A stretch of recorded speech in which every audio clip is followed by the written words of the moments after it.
পাহাড়ে ঘেরা পুরুলিয়ার ছোট্ট গ্রাম জিলিংসানাই, কিন্তু 2025 সালে এসে দাঁড়িয়েও এই গ্রামে আধুনিক শিক্ষার আলো পৌঁছাতে পারেনি। তবে তাই বলে এখানে কিন্তু শিক্ষার আলো থেমে যায়নি।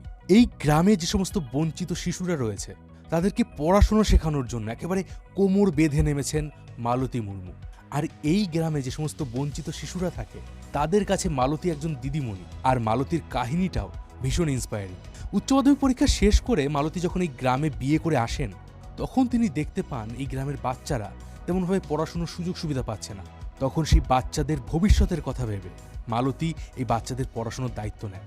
প্রথম দিকে 4-5 জন বাচ্চাকে নিয়ে শুরু হয় তার পড়ানো। 2020 সালে তার স্বামী আর গ্রামের আরও কয়েকজন মিলে মাটির দেওয়াল তুলে টিনের ছাউনি দিয়ে তৈরি করে স্কুল, আর এটাই এখন মালতীর স্কুল। নিজের ঘর সামলে 2 মাসের বাচ্চাকে কোলে নিয়েই এই স্কুলের বাচ্চাদের পড়াশুনো শেখায়, অঙ্ক, ইংরেজি, বাংলা, বিজ্ঞান আরও কত কিছু। আর এখন তার স্কুলের স্টুডেন্টের সংখ্যা প্রায় 45 জন। এর জন্য মালতী না কোনো বেতন পান, না পান কোনো ন্যূনতম পারিশ্রমিক। কে বলে যে দান করতে গেলে আপনাকে ধনী হতে হবে? শিক্ষাই তো সব থেকে বড় দান। আর মালতী কিন্তু একা নন, মালতীর মতো বহু মানুষ রয়েছেন যারা আজও গ্রামে গঞ্জে শিক্ষার আলো পৌঁছে দিচ্ছেন। তাই তোমাদের সবার কাছে আমার অনুরোধ থাকবে, এই মানুষগুলোর পাশে দাঁড়াও, তাদেরকে যেভাবে পারো সাহায্য করো।